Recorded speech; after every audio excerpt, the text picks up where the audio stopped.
Members, we've been going a long time. Fernando has promised a shortened version of his presentation on with Ms. Gutt on the census and redistricting. A little curious to hear because obviously we can't redistrict until we know the numbers of the census. So we'll move ahead. Thanks. Thank you. I'll make this really quick. I'll skip a lot of the background. I feel like this presentation is kind of symbolic of the census campaign. It's a really important topic, but it's been overshadowed by a lot of other important topics. And so thank you for giving me just a few minutes today to give you some background. I'm going to skip all this information about what the census, I think we've all reviewed that. It was more of just kind of a general review. We are still working with our Complete Count Committee. We had a virtual meeting last week, and we've been having just independent conversations with a lot of the different volunteers from those committees throughout this process. As you know, our campaign for that the Complete Count Committee had put together was supposed to launch in March. Just as it kind of got off the ground, everything shut down. And so we've been adapting and trying to figure out how we get our message out when a lot of our avenues were closed to us when facilities started to close down and schools shut down. We have our leaders with Council Members Gray and Flores. And again, we have the committees that have been providing us a lot of information, and these are the chairs of those 5 committees that are still active. Organizations that are.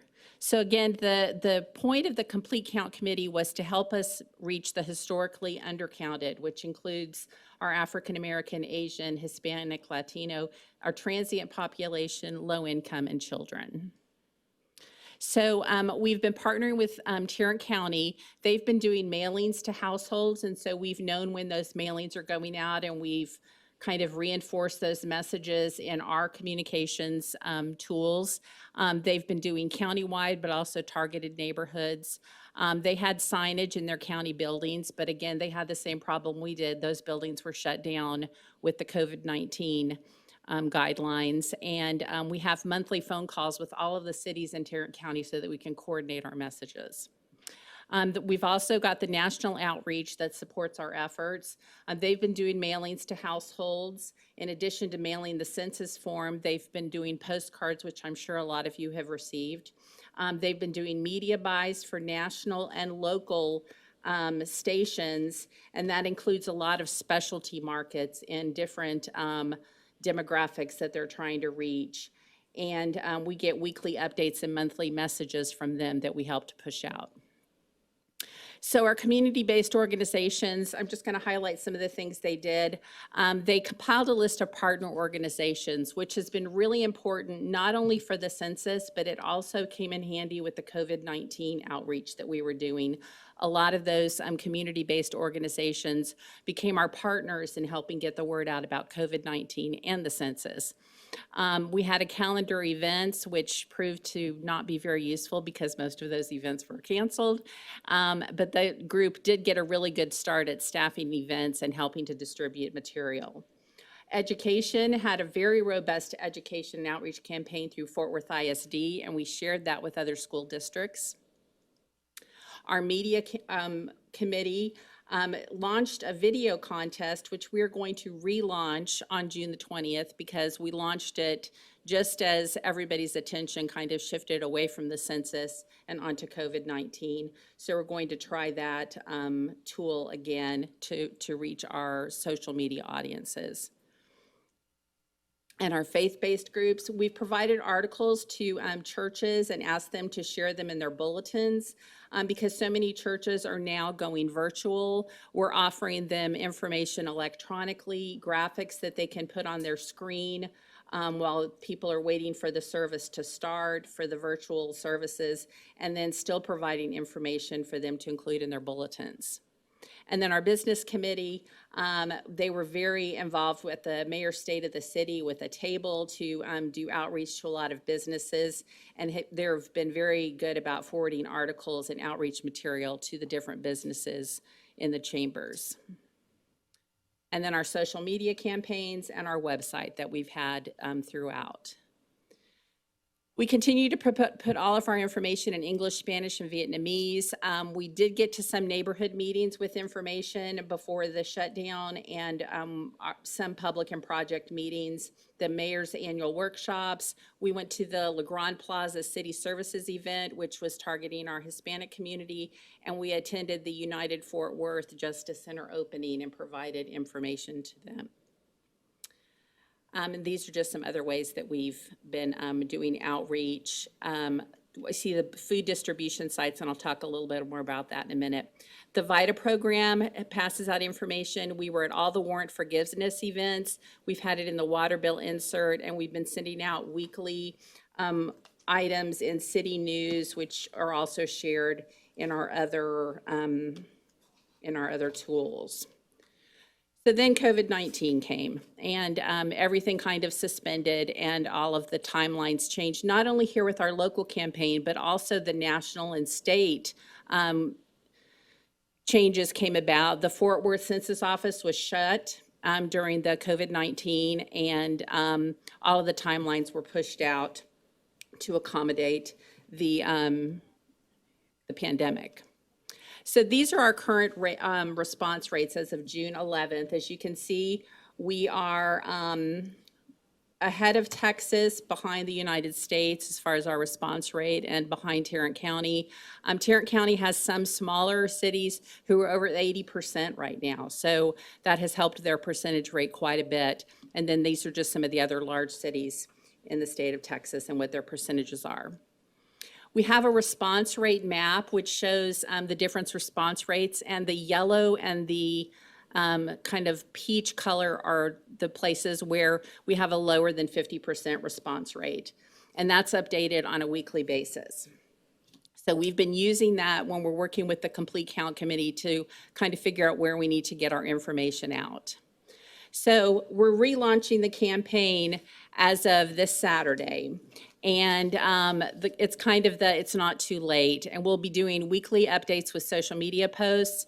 We also are going to have city staff and census volunteers distribute information.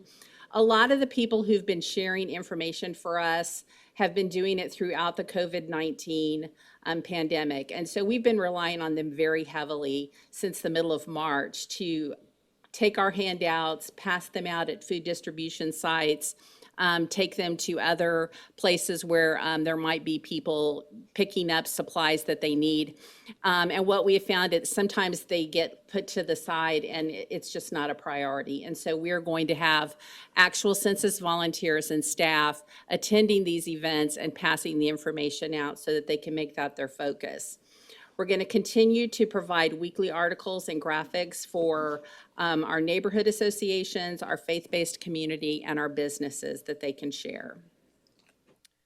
So the response rates, each of these sections is a census tract. And so what we're going to be doing, and you'll be getting this report at the end of the week, for any census tract that's in your council district that has a less than 50% response rate, we're going to provide you the information, the map of that area, demographics, zip codes. We're also identifying all the neighborhood associations within each of those tracts, churches which are in that tract, and any city facilities, so that we can do very targeted messages to those parts of the city that have the lower response rates. And we'll be providing that to each of the council members for any tract that has the less than 50% response rate right now. So this is our altered timeline based on the national timeline. As I said, we're relaunching our campaign on June the 20th. People will begin to get visits in their home if they have not responded, and that will be August 11th. The self-response ends on October 31st, and then we will actually get the information back July 31st, 2021, which would be used for our redistricting efforts. Thank you. Fernando?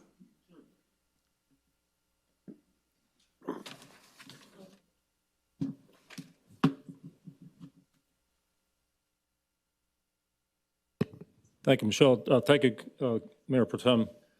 The 2020 census, which Michelle Gutt just discussed with us, will serve as the basis for the City Council in due course to redraw council district boundaries as required by federal law, and also to add 2 new council districts as required by the city charter in advance of the 2023 municipal election. And about a year ago, the City Council expressed an interest in appointing a redistricting task force that would advise the council on the criteria and procedures by which you would redraw council district boundaries. You had that discussion in the context of recommendations from the task force on race and culture.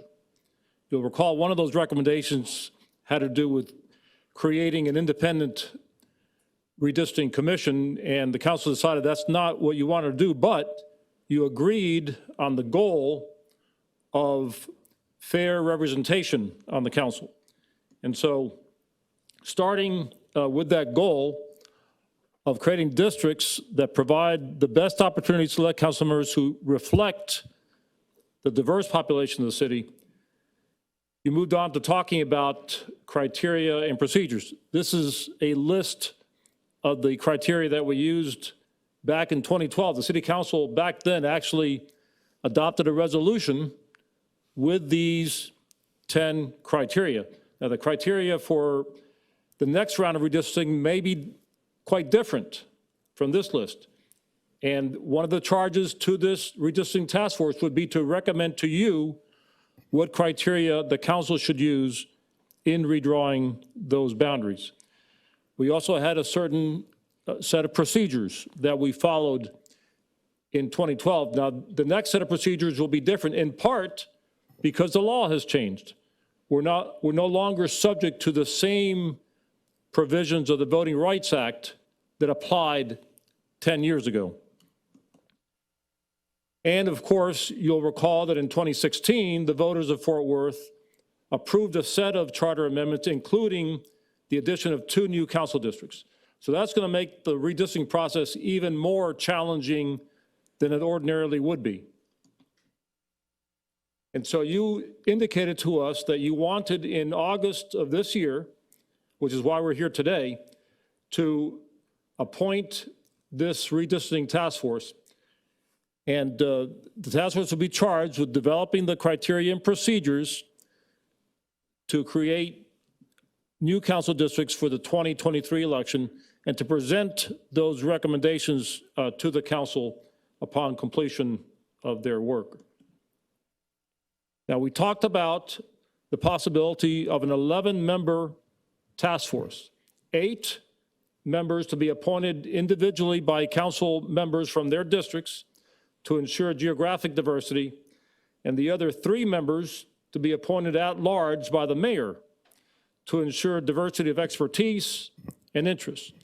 So our thought was that the council members from the districts would appoint their members first, or at least nominate their members, and then the mayor would nominate her 3 members depending upon whatever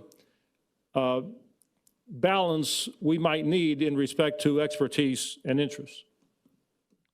And this is a schedule that we propose to follow if the council proceeds to appoint the redistricting task force in August, and we'd like to come back to you probably at the August 4th council meeting with the resolution to that effect. Then that task force could hold its first meeting in September, and these are some of the activities that the task force would pursue. In October, they would interview subject matter experts, probably from other cities and states that have approached redistricting in effective ways. They would reach some consensus on preliminary findings in November and come back to you with an interim report in December of 2020.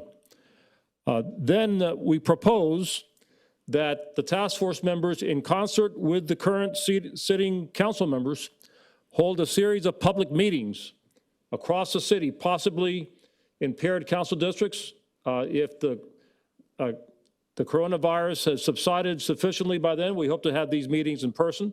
If not, of course, we could conduct them virtually. Based upon what we hear from the public, the task force would review those comments and come back to you with final recommendations for your adoption in March of 2021, well ahead of the 2021 municipal election. The idea would be that after the 2021 municipal election, we would receive by the end of July, which Michelle mentioned just moments ago, the Census Bureau would provide block-level census data for statewide and local redistricting for us to use, again, end of July. So the next council, after the next election, would be able to conduct the redistricting process from August to December of 2021. That's actually a very compressed time frame, only 4 months. We really would like to have much more time than that.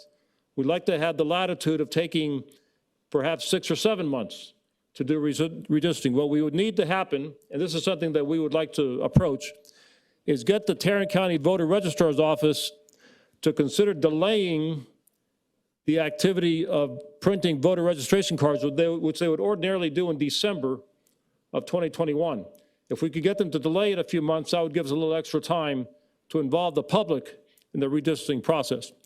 We want to conduct it all in advance of the summer of 2022, which is when candidates would need to establish their residency within the council districts that they would seek to represent in the 2023 election.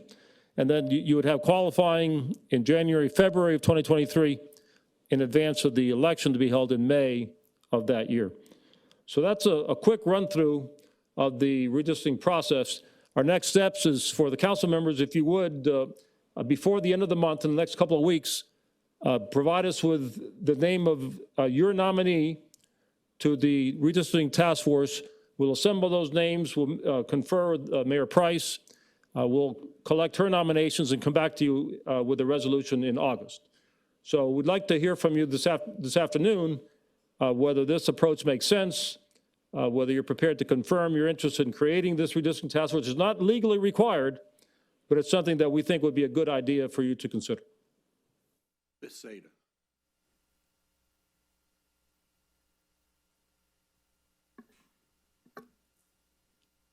I appreciate the presentation and the update. I'll go back to when we initially had the conversation about how we were going to move forward with this and my support for doing independent redistricting as recommended by the Race and Culture Task Force. I followed up with the program that they did in Austin and how they went about having applicants fill out applications to serve on that. And I visited with council members down there as well as staff who worked through that process, and all of them reported that that process went very well for them.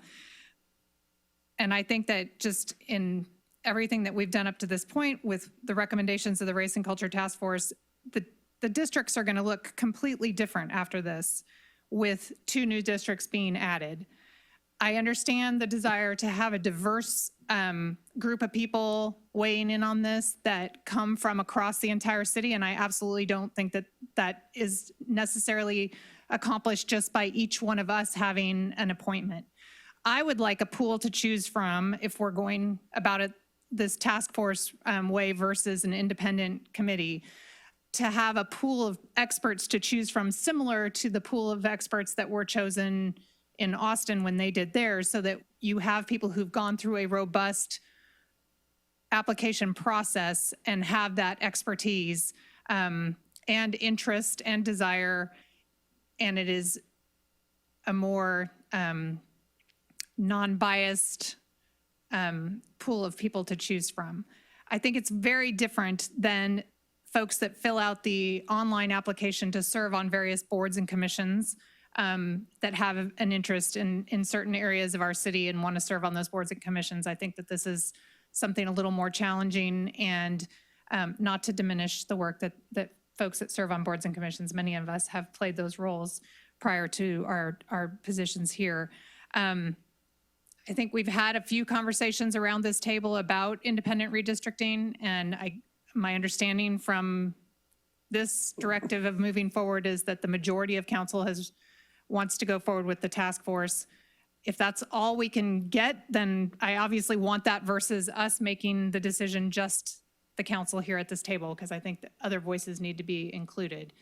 But if there is some way to allow a very diverse, broad group of folks put their name in the hat for all of us to choose from, if we're making individual appointments from each council district, I think we'll get a more qualified group of folks to choose from than trying to pick people out of a hat, or just the folks that have maybe spoken to us, not in any public meetings we've been having, because we haven't been having those. I know that there's a group of people that have continued to advocate for this and request this, and I've done my best to pass forward the information that's been brought to me about the positives of doing it that way. I guess the rest of us have not been persuaded by that, but I still believe that's the way to go about it. Mr. Moon. Good comments. Don't know where to start. My mind's racing here, but you know, first, if the task force is the direction that we go, I've said this several times, because there seems to be a process that once we send something to a task force, then we are expected to adopt those recommendations. And so if we're going to have a task force, I want to be able to appoint 1/9 of those people that serve on that task force, not 1/12. All right? Or 1/11. Mm-hmm. Or 1/11 for the future after 2023. Because, you know, we should all have one appointee for that task force. If we are going to be expected to be here for the next 10 years, well, the redistricting task force recommended, then it needs to be appropriate to the number of members on mayor and council. I think we should push this back a few months as well. The timeline on the, and I've been anxious to go through it, but the timeline on this is further out than I thought it would be. And we just, you know, had Brandon come up here and reiterate the importance of the impact of COVID. Our Board of Adjustments meeting, commission has not been able to meet on a regular basis. And so I don't know that we're gaining anything by pushing this out right away. If the task force is the way we need to go, you know, that's tolerable, much more tolerable than independent commission. But, you know, I'll make the argument for us making the hard decisions sometimes. We know our districts better than anybody, and we are entrusted with those decisions by the people that elect us, and elections have results. My underwriting on it, from what I've seen so far, the variables that are important to me, first, there should be no consideration as to the address of the existing council members. And then second, and this is something I think and you can throw up all the ones from 2012, that's fine. But the ones that I think we really miss is education, ISD boundaries. And we have, I thought it was 14, you said 16 ISDs. 16 school districts serve residents of Fort Worth. So I have 4. Most of us have anywhere, 4 or more that we represent. And one thing in council, just with the ISD, we're always quick to throw our hands up and say, well, that's an ISD. We're not involved with the ISD. Just like ISD trustees throw their hands up and say, oh, city fills potholes, not us. And there's little coordination between those two governments. We had a reading program discussed, and not all ISDs are included in that. And when we tie it to the boundaries of council districts to the boundaries of schools, we are able to talk about education programs. We're able to talk about roads being built in front of their schools. We're able to talk about safe routes to schools, getting sidewalks connected, getting sidewalks lit, restriping of crosswalks. We're able to talk about how do we work with them on their stadium needs, and how do we possibly partner with them on that to bring development around those stadiums. We're able to talk to them about school resource officers and patrol officers in front of their school zones. We can have regular conversations focused on the school districts as opposed to being spread further out. And so I just want my fellow council members to know that that is something that's very important to me. And it's an easy, non-discriminate approach to drawing those lines. There's other variables that we have to factor in. Maybe that's neighborhood boundaries, maybe that's obviously population. But I just hope that as we continue the conversation forward, education has to be a regular variable with all conversations that we have. Mr. Flores. Again, I'll echo sentiments that these comments, these discussions that we're having are very good. I want to draw some clarification to something, though. I have been clear before, and you know this, Fernando, and I was of the mind that this process should have started earlier. Okay? I don't know where my other fellow council members lie. I'm not going to speak for them. But now, hindsight is 2020. Now we have a pandemic to have to deal with. So I am a believer that time is of the essence. If we're going to look at this from all angles, it would have been nice to have started earlier. But hey, water under the bridge. You know, we got to do something with the time that we have left. I don't want to wait around for the next crises to be upon us and lose more time. So if this is the path that the majority of the council wants to take, fine, I'm willing to entertain it. I think that, redistricting, and I totally agree that this is a very political process. And we have heard from several groups and individuals that, citizen input is important. I think there is a way to incorporate that. I think we all met with Casey Tunget, where he described what Councilwoman Zeta described as the Austin model, for lack of a better word.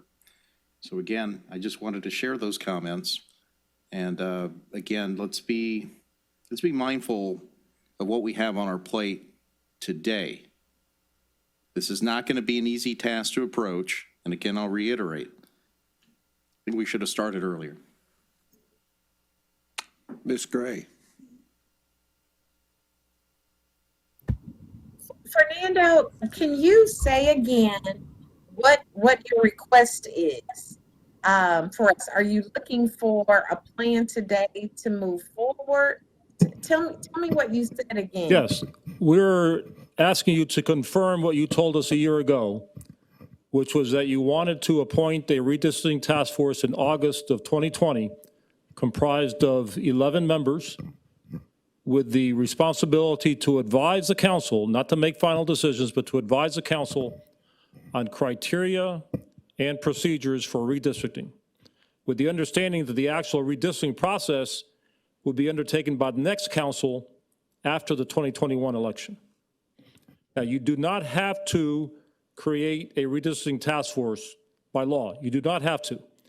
Even if you do, it doesn't have to be 11 members. It can be 9. It can be any number you want. You could appoint the members in the way that Councilor Zeta has described. You could have them be selected independently, or you could appoint them one by one from individual council districts. You have all kinds of latitude. You can decide you don't want to do any of this and just wait for the Census Bureau to release the data at the end of July 2021 and then do the redistricting yourselves as you've done it in the past. We have not had a redistricting task force per se in the past. This would be a new idea. So you have all kinds of latitude, and today we're asking you to give us some guidance so that if you do decide to proceed as you previously suggested, we can come back to you in August with a resolution for your approval. So really today, you're simply asking us two things. How do we want to proceed? Do we want to put together a task force, or do we want to do something that is independent? And then to provide you with a name and then you kind of sit on it over our break while we're out through the summer, and then we come back in August to start talking about this again. So really today, you only need a name, if that's what we want. We'd like a name within the next couple of weeks if you decide to proceed in this direction, and then we would confer with Mayor Price on her nominations so that we come back to the full council with 11 names, if that's the number you want to have.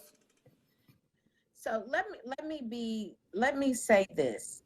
As the person who came to council just in the middle of redistricting, and one of my very first votes was on redistricting, and it was a really big vote, and we asked people from all across the city to work on maps and to submit them.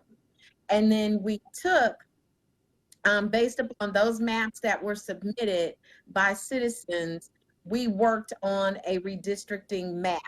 Let me say, as the person who was just walking through the door, having to vote on a redistricting map and learn a lot about redistricting really quickly, I appreciated the citizens' input. Now, Carrie says that there were people who wanted things drawn based upon their addresses and things like that. That was not my experience walking through the door. I agree that we should have citizens' input. I think it makes for a much stronger map and a better conversation. I'm not opposed to having 11 members because ultimately we are going to have 11 members on the council, including the mayor. And so we need to start getting used to that. I keep saying we because I'm just saying we as a collective. As the collective, we need to start getting used to that. We need to get used to it. The citizens need to get used to it. So what better way to do that than to start now? I think instead of giving one, we each give 2 names. We each provide 2 names, with the mayor being able to provide 2 names. Everyone provide 2 names, and then let's work from there. It worked really well with the Race and Culture Task Force, with us choosing the 4 co-chairs and then providing names to them.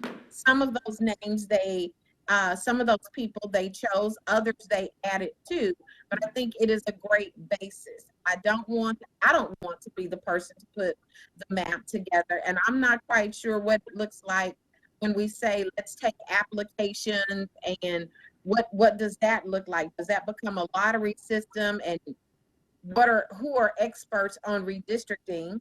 That scares me, but I think I'm really concerned though. We're saying today let's make the decision, but I would agree that let's give some names and then let's start moving, because we can't just keep kicking it down the road. But when we come back in August, we need to have a plan, because our census, our count committee, they are on fire. Even during this time of stay home, they are on fire and they are ready to go, to be out in the community, getting people, making sure that people are counted.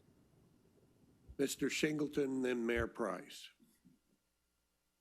I can live with 11. I don't think that's a problem.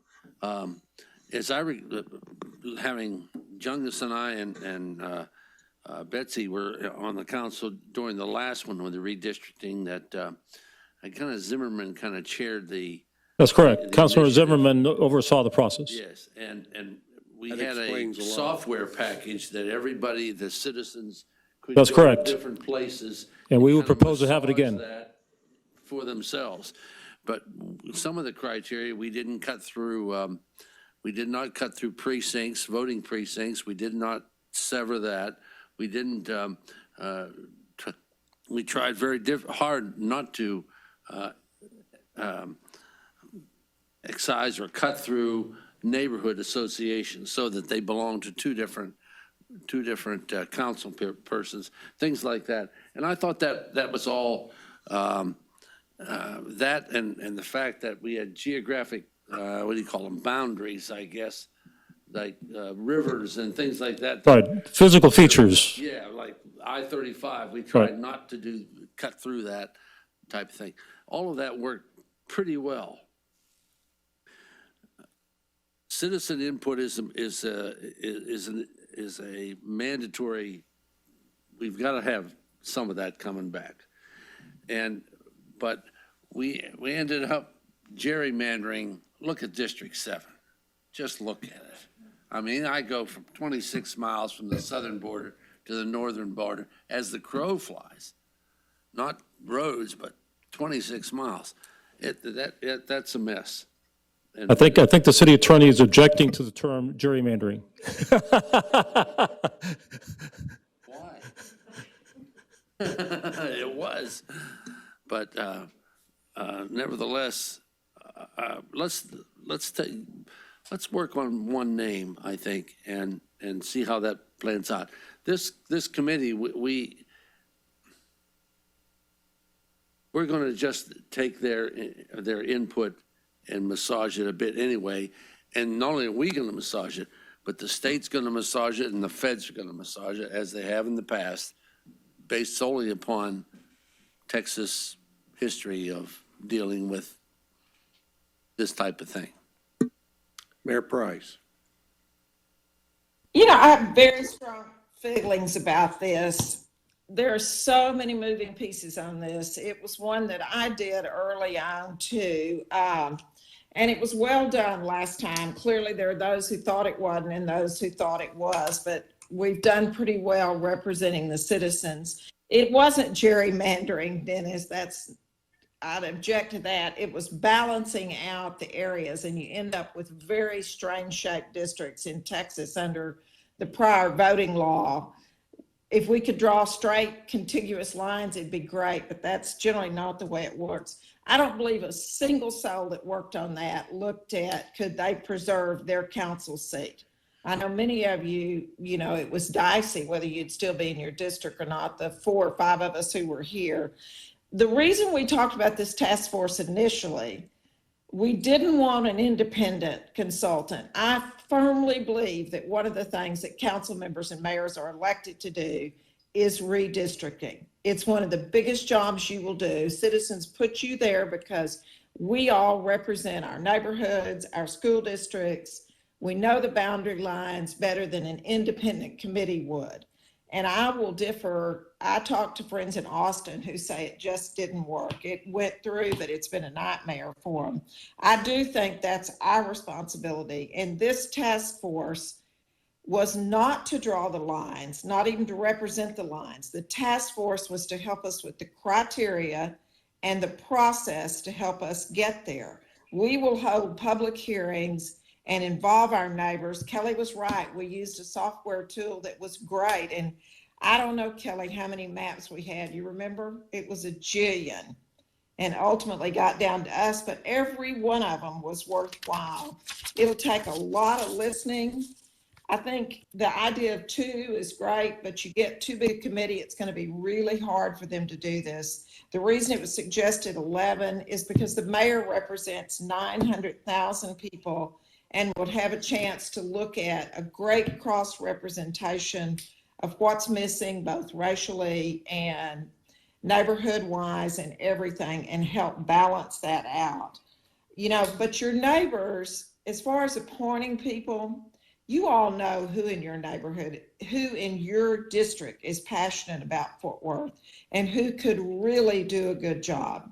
I think it's imperative that we pick those. They don't have to be experts on this process. They can learn. Staff has great knowledge and can bring in great people. But I think firmly that this council has to do, the task force recommendation is not a final document. It will definitely just be criteria to help us get started on our job. And I feel strongly about this process. Dr. Byrd.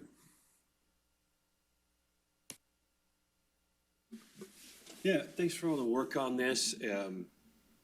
I'm great with each of us appointing 1 and the mayor appointing 3. I think it is important for us to be, as council members, active in determining where these lines are drawn. And one of the reasons I I believe that is because I feel like I know my district really well. Part of it's because I knocked on so many doors in 2017. But all of us have done that. All of us have gone to neighborhood meetings, and we have our finger on the pulse. We feel it. And so we're going to add 2 districts, which means all of our geographies are going to be diminished by whatever percent. So determining which part of ours gets excised and added on I just feel like we need to know the people that live there, what the needs are, how they interact with the other neighborhoods, how they interact with police, so on and so forth. In terms of the public input on this, I agree we need to do some approach like we're doing here, 100 and something thousand people in each district, and we're going to choose one, to represent it. Certainly better than none, but it's just, I'm thinking about District 3, and it's not a Dennis Shingleton type of sprawl thing, but it goes way out west and all the way back into TCU and way down south. And how do you pick one person for all of that? Because nobody really, outside of Michael Crane and myself, I think really have a feel for the entirety of it. But I think that'll be a challenge for us. But it's I think an example of no system we put together will be perfect. But we're going to go with something that I think checks a lot of boxes for us. And Mayor, I'm glad you clarified what the role of this is, and you too, Fernando, to come up with the redistricting criteria, right? What are the metrics we are going to be looking at when then the 9 of us sit down, or actually the next council sits down to draw this out? Did I get that right? Yes, sir. Thanks very much. Ms. Bivens. Yes, I will tell you that I could make a case for either scenario I've heard this morning. My district has what we call the elbow, and that being the Centerport area that just kind of hangs out there. I wouldn't give it up for the world, voluntarily, willingly. It does concern me that we hear about these 2 Fort Worths. Well, in addition to equity, we also have age that we're dealing with now. And so it could get as big as you really want it to be to take in every stakeholder. But I would submit to you, nobody knows my district like I do. And I like the idea of keeping it tight and close with that shepherding eye, if you will. The only thing that really concerns me is we need to not separate streets. I remember we had a tragedy in my district, and before I could make it out the door, Kerry was going out the door. Same street, 2 different districts. And so we need to have district configurations that make sense so that we're not separating people in their perceived neighborhoods. And, if you want one name, I got a name today. If you want 2, I got 2 today. If you want to go to a committee, I can do that. It really, I can make a case either way. But one thing, we have to tackle this, and we have to do it as quickly as possible so that the work can begin. So that's just my input. Don't split up a neighborhood. Don't split up a street. That's just not right. Okay. As I believe the only council member that has been through this twice, I can tell you that it is probably one of the most contentious things we can deal with.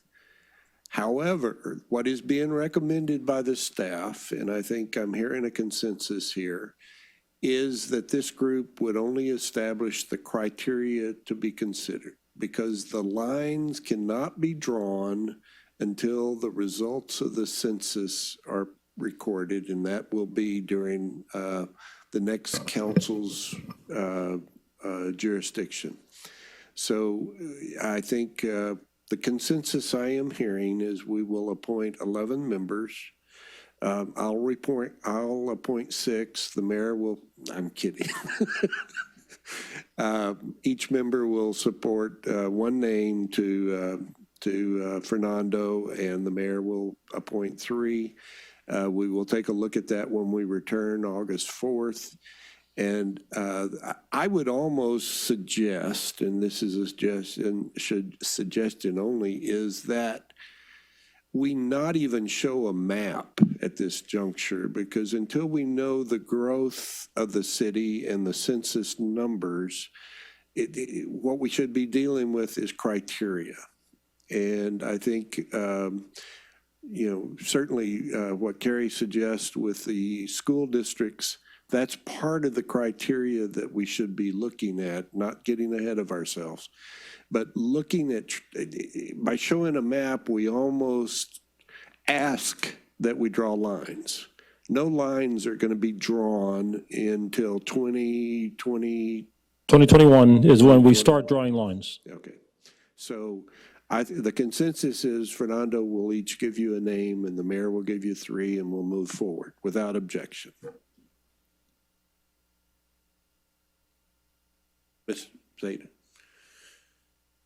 So are we setting this up such that this committee or task force will not exist anymore once we start looking at maps? That's correct. The task force would dissolve upon completion of its task. But the mapping software that was used the last go-round will still be available to anyone and everyone who wishes to utilize it and That's send correct. in maps that we That's could correct. take into consideration. Once the redistricting process begins in August of 2021, that software would be available to any interested resident to draw their own maps and submit them for consideration.